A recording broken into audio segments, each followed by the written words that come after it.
Started. Assalamualaikum warahmatullahi wabarakatuh. Saudara, selamat malam. Dan saya akan membacakan ya, Bible meragukan ya. Tanggapan dari sarapan pagi Biblika Ministry terhadap Bible yang meragukan. Pertama adalah temanya siapa yang meragukan, dan tanggapan sarapan pagi Biblika Ministry bagaimana.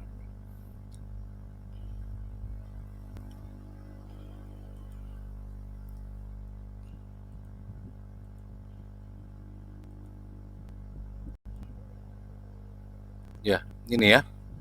Sarapan bagi Biblika Ministry, Bible Study Christian Library. Tuduhan kesaksian para teolog Kristen. Kutipan 1. Dr. G. C. Van Niftrik dan Dr. B.J. Bolan. Kita tidak usah malu-malu bahwa terdapat berbagai kekhilafan di dalam Alkitab. Kekhilafan-kekhilafan tentang angka-angka perhitungan, tahun dan fakta, dan tak perlu kita pertanggungjawabkan kekhilafan-kekhilafan itu pada caranya. Isi Alkitab telah disampaikan kepada kita sehingga kita tidak akan dapat berkata, dalam naskah aslinya tentu tidak terdapat kesalahan-kesalahan, tetapi kekhilafan itu barulah kemudian terjadi di dalam turunan naskah itu. Isi Alkitab juga dalam bentuknya yang asli telah datang kepada kita dengan perantaraan manusia. Dalam kurung Dogmatika Masa Kini BPK Jakarta 1967 halaman 298. Oh, ini langsung jam ke nomor 4 ya. Number 4.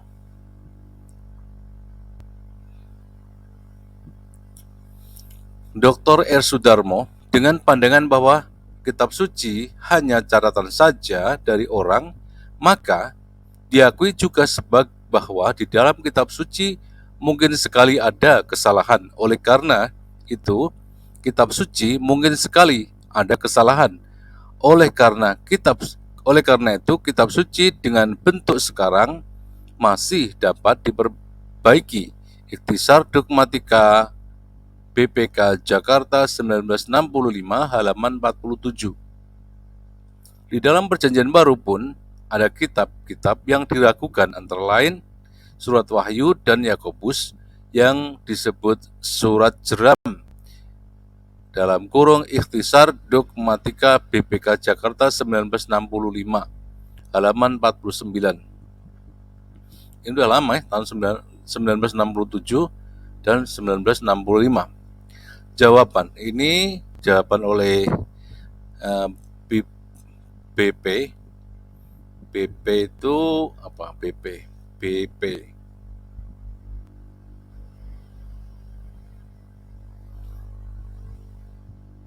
Rita Wahyu, founder SBP. SBP adalah sarapan pagi Biblika. Post 14905, join Friday, June 9, 2006, 5:20 p.m.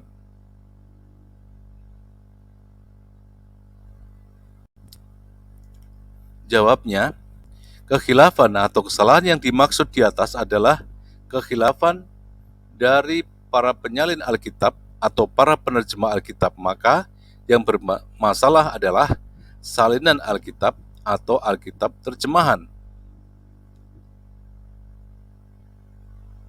Sebenarnya, kesalahan yang dipermasalahkan sebenarnya bukan kesalahan sama sekali, melainkan hanya kesalahan dalam memahami konteks ayat atau yang tidak lebih daripada kesalahan pembuat salinan ulang.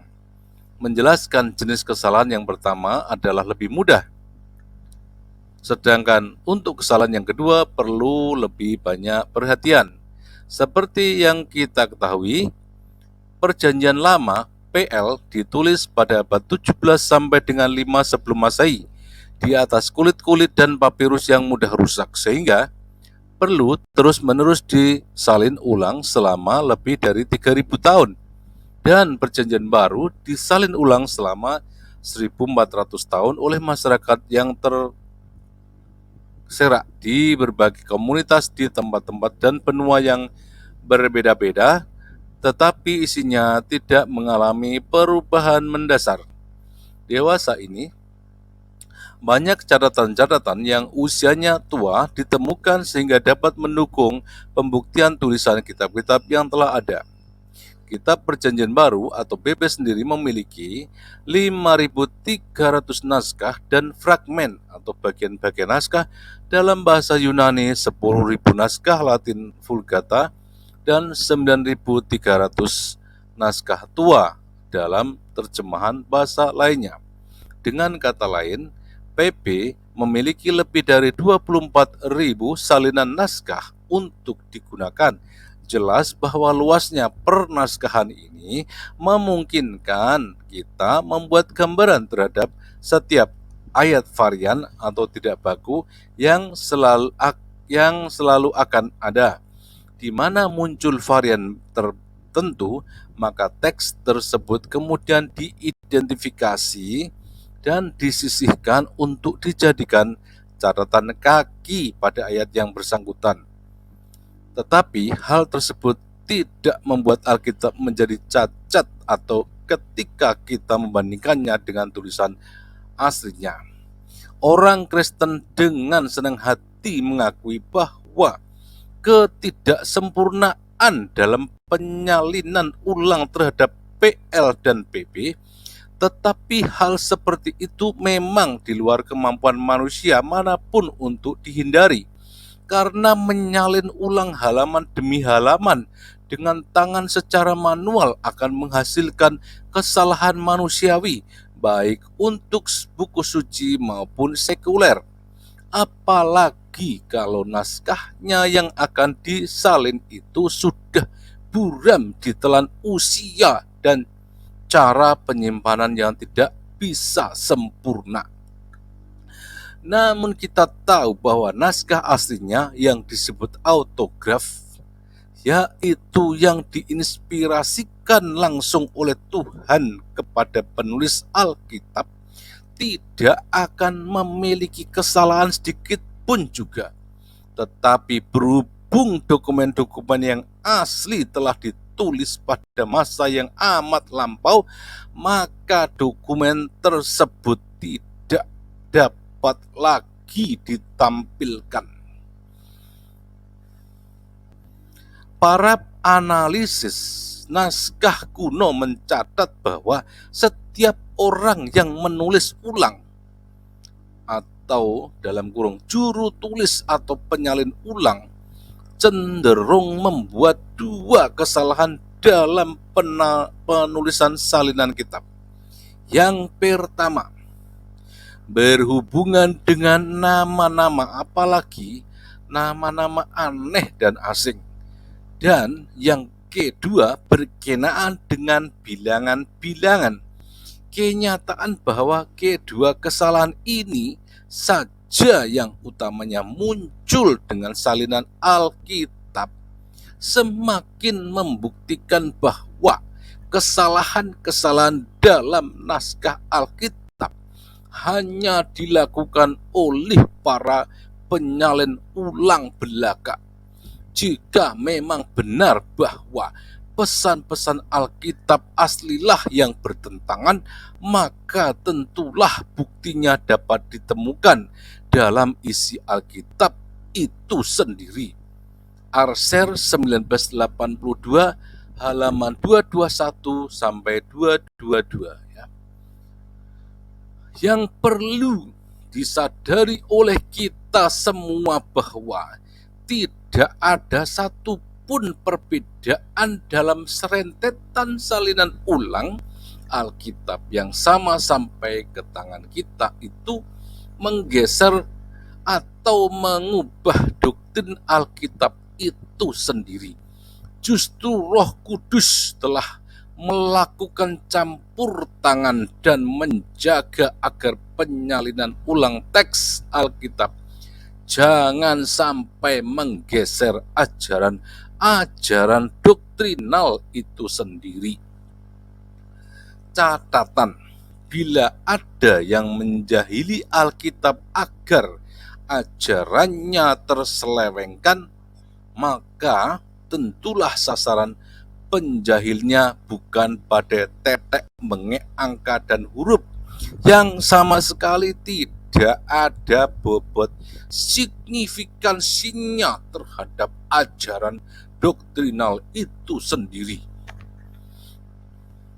Tuhan menjadikan kebenaran firman-Nya lewat pewahyuan atau pengilhaman, namun Tuhan tidak pernah berjanji tidak ada keteledoran dalam penulisan ulang Alkitab. Maka dapat dipastikan bahwa naskah asli Alkitab atau autograf merupakan ilham dari Tuhan sendiri yang tidak ada cacatnya. Karena itu, kita perlu menjadikan kritik-kritik yang ada sebagai alat untuk menemukan keteledoran yang mungkin saja terdapat dalam salinan ulang Alkitab. Secara keilmuan, teks Alkitab dalam bahasa Ibrani dan Yunani terbukti amat terpelihara dalam Alkitab, sehingga bersama Westminster Confession kami mampu menegaskan bahwa di bawah penjagaan Tuhan, maka keabsahan bentuknya bukan dalam isi dan pesan-pesan doktrinalnya.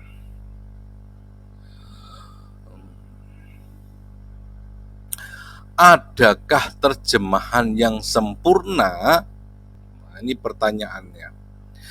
Para penulis autograf menulis dalam bahasa yang dikuasainya. Kelak tulisannya diterjemahkan ke dalam pelbagai bahasa dunia. Bukankah di sini kita semua harus mengakui bahwa tidak ada satu pun terjemahan yang mutlak sempurna? Artinya semua terjemahan cenderung ada menyimpang dari kepersisan makna teks aslinya. Sekalipun begitu, sebuah terjemahan kitab suci yang intrinsik nyeleweng dalam dirinya tidak menjadikan kitab itu menyeleweng, menjadi palsu, tidak sah, dan menjadi tidak benar. Dengan adanya sejumlah terjemahan yang dinilai sangat baik, tidak ada keraguan bahwa firman Tuhan telah diterjemahkan dan disampaikan dalam lingkupnya yang benar. Tapi sebenarnya berdasarkan pandangan kitab suci pekerjaan Roh Kudus yang terus bersaksi tentang kebenaran firman, maka kerusakan terjemahan kitab suci yang paling parah adalah jikalau terjemahan tersebut oleh cernah dan penghayatan atas teks tersebut justru tidak mampu membuat para pembacanya memperoleh hikmat kepadamu dan menuntun engkau kepada keselamatan oleh iman kepada Kristus Yesus. 2 Timotius 3:15. Kesempurnaan Bahtera Nuh, kesempurnaan dan kebenaran Alkitab sebagai firman yang menyelamatkan umat manusia ini tepat diibaratkan dengan bahtera Nabi Nuh yang dirancang khusus oleh Tuhan sendiri, maka apa yang dirancang Tuhan itu tentu benar dan sempurna, tanpa kekurangan dan kesalahan. Namun pembuatan bahtera itu dilakukan oleh manusia Nuh yang tidak sempurna untuk sebuah misi penyelamatan yang sempurna. Mungkinkah itu? Nuh tidak tahu ilmu kelautan, juga awam di bidang perkapalan raksasa. Bahkan pada masa itu tidak mungkin ada perkakas pertukangan yang memadai untuk proyek raksasa ini. Secara ilmu dan teknologi modern, pastilah mudah ditemukan kekurangan, kekasaran, dan keanehan-keanehan produk yang dihasilkan oleh Nuh. Bahkan Anda bisa mencurigai tingkat kekedapan air yang dimiliki bahtera itu pasti mustahil mencapai kesempurnaan. Namun siapakah di antara kita yang bisa menyangkal bahwa ternyata kapal Nuh itu benar-benar sempurna dan benar untuk melaksanakan misi penyelamatan yang diinginkan Tuhan. Secara analogi, Tuhan pun mampu membuat Alkitab sempurna melalui dan di dalam keterbatasan manusia. Firman Tuhan yang tidak terbatas, yang harus diturunkan ke dalam dunia yang terbatas, tentu mengadopsi unsur-unsur keterbatasan yang bisa dianggap sebagai lemah, salah, penuh kekurangan, dan tidak sempurna. Namun sungguh ia justru tidak pernah kehilangan kewibawaan dan kemampuannya untuk tampil sebagai Alkitab yang benar dan sempurna. Kutipan 2. Nah, ini ada kutipan 2 Dr. Mr. D.C. Mulder. Jadi benarlah Daud itu pengarang Mazmur yang 73 jumlahnya. Hal itu belum tentu. Sudah beberapa kali kitab suci menjumpai gejala bahasa orang Israel suka menggolongkan karangan-karangan di bawah nama orang yang termasyhur. Oleh karena itu tentu tidak mustahil pengumpulan-pengumpulan mazmur-mazmur itu atau orang yang hidup lebih kemudian memakai nama Daud, karena raja itu termasyhur sebagai pengarang mazmur-mazmur. Dengan kata lain, perkataan pemakaian nama Daud, Musa, Salomo itu merupakan tradisi kuno yang patut diperhatikan. Tetapi tradisi itu tidak mengikat dalam kurung pembimbing ke dalam Perjanjian Lama BPK Jakarta 1963 halaman 205. Jawaban dari Mbak Rita Wahyu. Kitab Mazmur memang adalah kitab yang berisi kumpulan syair dari nyanyian-nyanyian dan tulisan dari banyak penulis-penulis. Tentang penulis-penulis Mazmur sebagai berikut. Daud 73 kali, Asaf 12 kali, putra-putra Korah 11 kali, Etan atau Yedutun 1 kali, Himen 2 kali, Musa 1 kali, dan Salomo 1 kali. Daud adalah penulis mayoritas dari kitab Mazmur. Namun Mazmur atau Zabur bukanlah kitab yang dibayangkan teman muslim yang turun dari langit, namun ditulis oleh para hamba-hamba Tuhan atau nabi-nabi dengan inspirasi dari Allah. Kita memang mempunyai konsep yang berbeda mengenai kitab suci, dan perbedaan konsep ini tidak akan bisa diharmonisasikan. Alkitab bukan Quran yang diyakini turun dari langit, tetapi Alkitab sepenuhnya adalah tulisan dari orang-orang pilihan Allah, dan mereka menulis atas pimpinan Allah. Selanjutnya silakan baca artikel konsep pengilhaman Alkitab.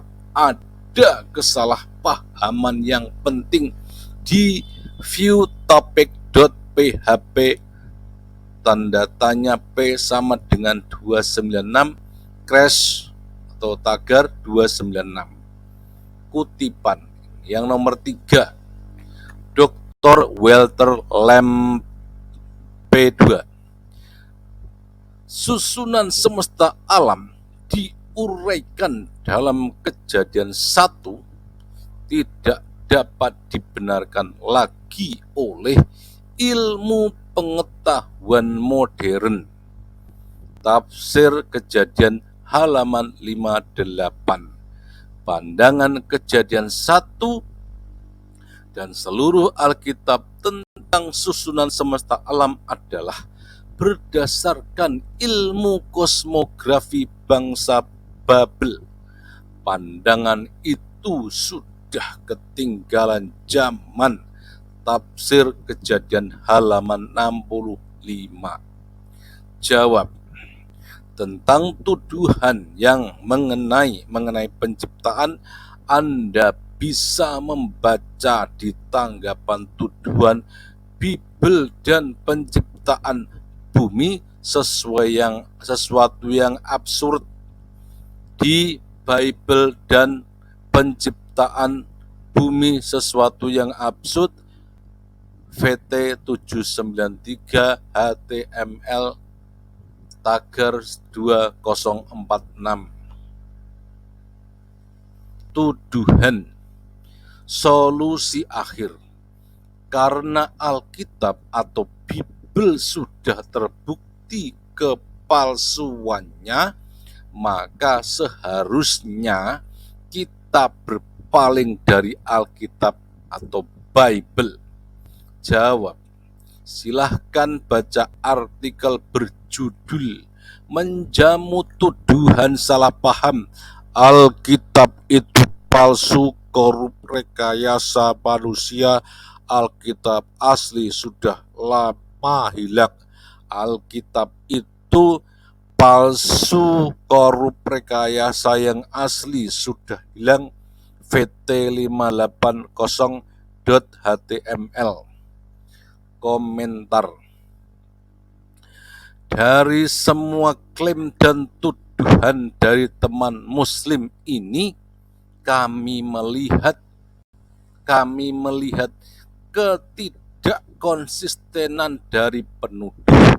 Satu sisi mengatakan bahwa Alkitab diubah, dipalsukan, berisi ayat-ayat porno, jorok, dan sebagainya, tetapi di sisi lain mengklaim bahwa nubuat tentang nabinya ada pada Alkitab yang sedang dituduhnya. Kita masing-masing memiliki kitab suci yang kita yakini sebagai pengajaran dari Allah. Jika penuduh memang tidak meyakini dan bahkan menganggap Alkitab itu jorok atau porno, maka sebaiknya tidak usah merujuk bahwa ada nubuat tentang nabinya ada pada kitab yang sedang dilecehkannya ini. Carilah kitab suci yang teruji keasliannya sepanjang zaman. Ciri-ciri kitab suci tersebut adalah keotentikannya. 1. Keotentikannya dijamin langsung oleh Tuhan. Jawabannya adalah Allah menjamin firman-Nya itu kekal. Wahyu 14:6. LAITB. Dan aku melihat seorang malaikat lain terbang di tengah-tengah langit, dan padanya ada Injil yang kekal untuk diberitakannya kepada mereka yang diam di atas bumi dan kepada semua bangsa dan suku dan bahasa dan kaum. KJV. And I saw another angel fly in the midst of heaven, having the everlasting gospel to preach unto them that dwell on the earth, and to every nation and kindred and tongue and people. TR Kai yo awayo netvi emenyo anyuati exoftra kai kofiop elimietong katau kotoi fotak eni RNC kai naf eofok Eofos kai pun yofotai kai ayos. Translate. Nah, ini translate. Kai edon. Nah, gitu. Kai edon, alon, angelon, egelon, petomenon,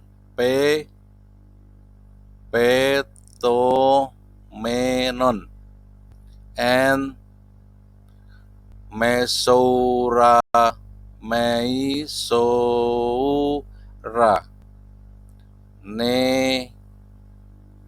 nemati, ekonta, Eugelion, Evangelion, Ionion, Evangelisai,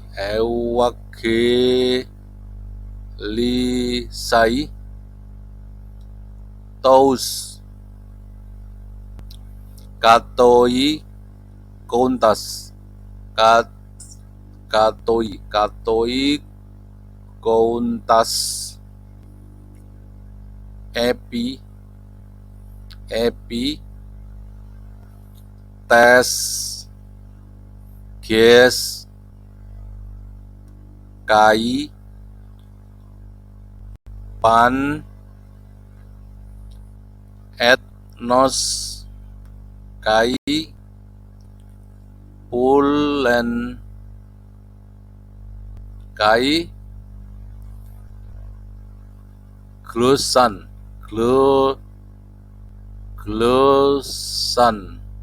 Kai, Laon. Nah, belajar bahasa Yunani ya. Kai, Eidon, Alon, Agelon, Petomenon, menon. N mesouranematy, mesouranematy, exonta,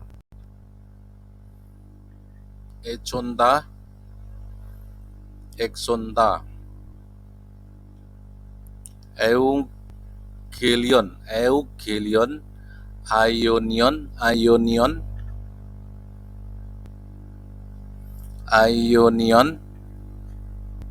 eugelisai,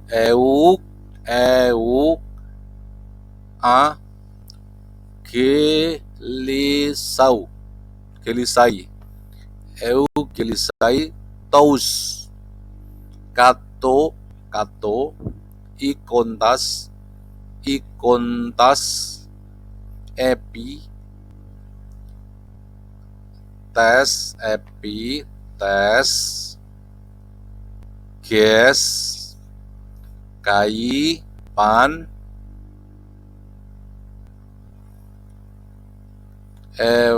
etnos, kai, pulen,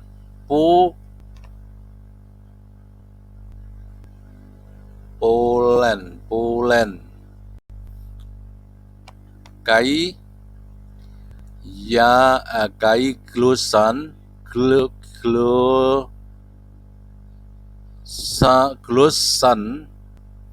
kai laun. Jadi gini guys ya, kai itu KAI, kai sama, K besar, A kecil, I besar, kai. Terus eidon, itu angka 3 kebalik itu ya, I sama don itu D seperti yang itu ya, D pakai yang seperti bulatan D tapi yang menjorok ke sini terus namanya D. O sama, kalau V itu jadi N,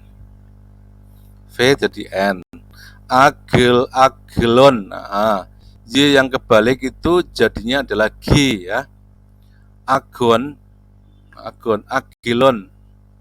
kok mana agilon, ini agon guys ya, nggak ada E di situ, agilon. Oh ini alon, ini kalau seperti kemah ya, Y yang kebalik itu jadinya ada L ya, alon asal kelakon, alon gini. Terus agilon, Y itu jadi G, dalam bahasa ini Y jadi adalah G. Terus agilon E tadi udah, lon tadi udah, seperti kemah itu LON, agilon. Terus net, agilon, nah N ini jadi P, E sama P, T-nya sama. Kalau W jadi O, peto, W sama O sama ya, peto, menon. M-nya itu, M-nya begini ya, M-nya M besar tapi kayak H kebalik ya, kayak ini ya, peto, menon. N sudah tahu, S itu O tapi ada titiknya kayak Q gitu ya, di atas tapi ya, meso,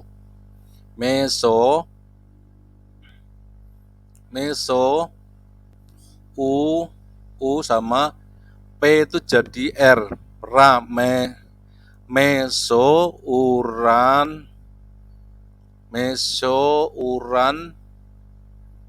ya, itu N tapi eh,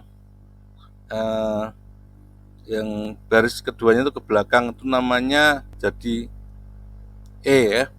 Mesou, mesou, mesou,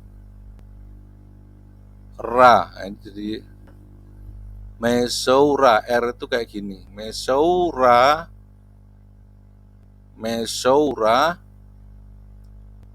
N, ne mati. Mesoura ne mati.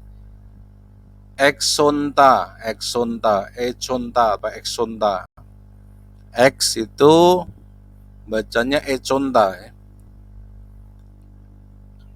ejonta, ejonta. X itu G, econta. Eugelion, Ewagelion, Aionion, Ewagelisai, Ewagelisai, Tous, C itu jadi S ya, Tous. Tapi kayak ada garis S-nya ke bawah sedikit ya, Tous. Katai kontas, katai kontas, katoi kontas,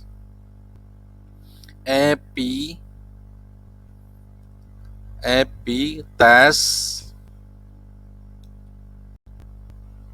ges ya, ges, kai, pan,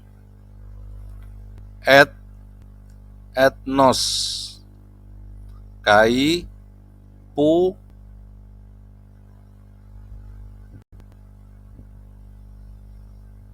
etnos, kai,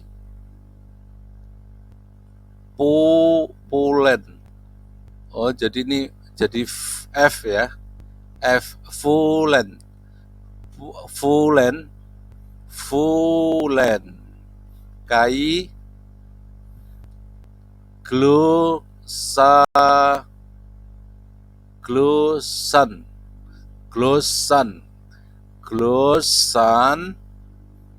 glosan, kai, laon. Artinya kai edon, enai, kai edon itu ai ya. Melihat alon, melihat itu alon. Eugelon, seorang malaikat. Agelon,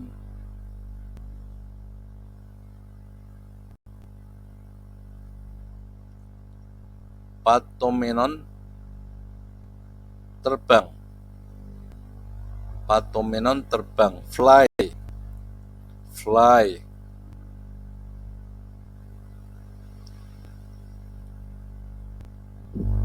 Kai edon, and I saw alone another. Kai edon,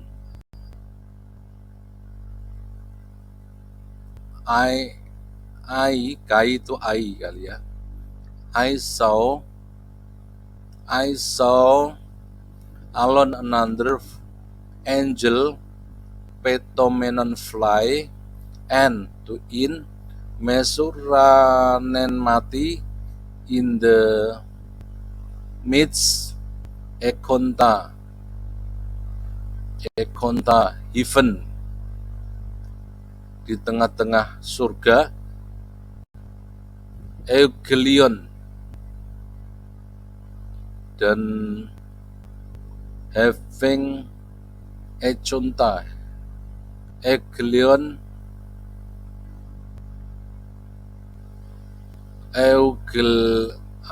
Aion, Eugelisia. having the everlasting gospel to preach.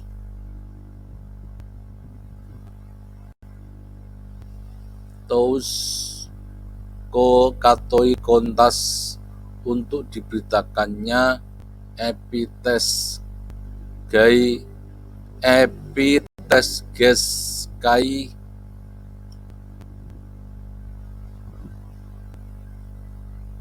etnos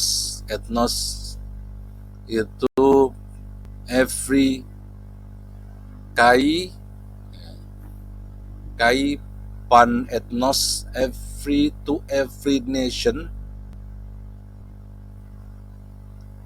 kai pulen kindred, kai glusan tang, kai laon people.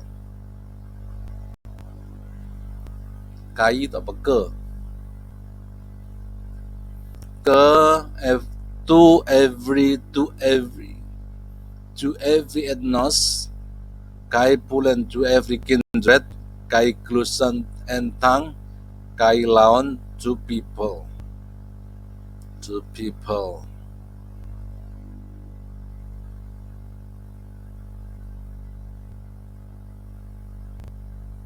On the earth, epi itu on, epi tes ges berarti itu earth,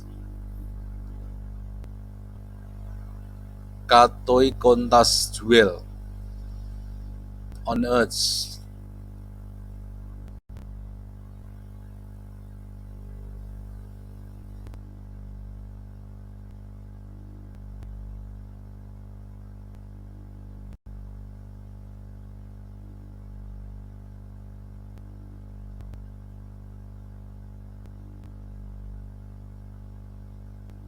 Dwell on earth. Those to us kali ya. Unto them, to us, those, mirip to us, those to us, unto them, that's ein echonta eugelion aionion euglisiatos. Iya, Nabi Yesaya dan Rasul Petrus sama-sama berucap, Yesaya, LAITB, rumput menjadi kering, bunga menjadi layu, tetapi firman Allah kita tetap untuk selama-lamanya. KJV, the grass withers, the grass withers and the flower fadeth, but the words of our God shall stand forever. Hebrew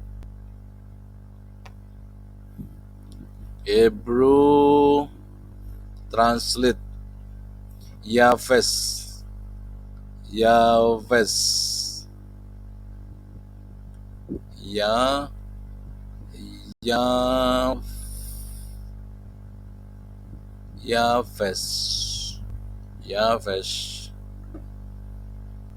Ka. Kok jadi ini ya? Oh, kebalik gini. Yahves kasir,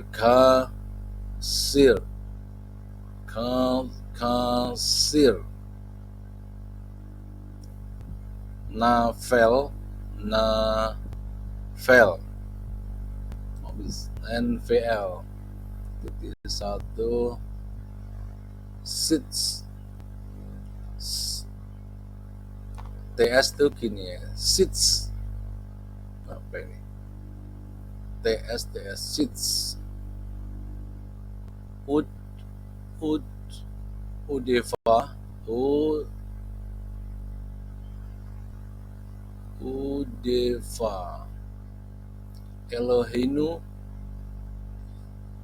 Udeva Elohinu Yakum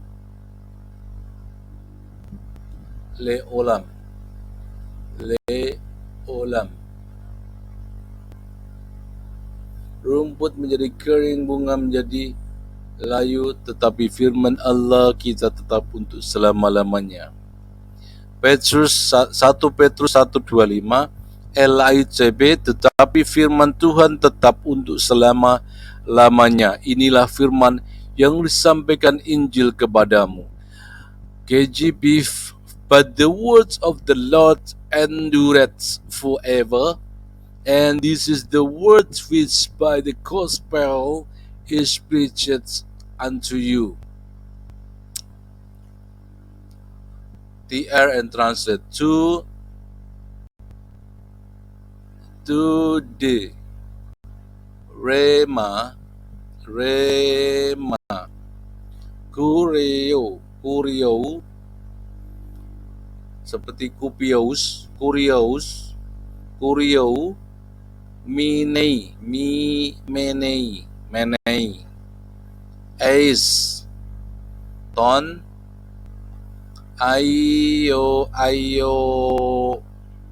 Ayona Alona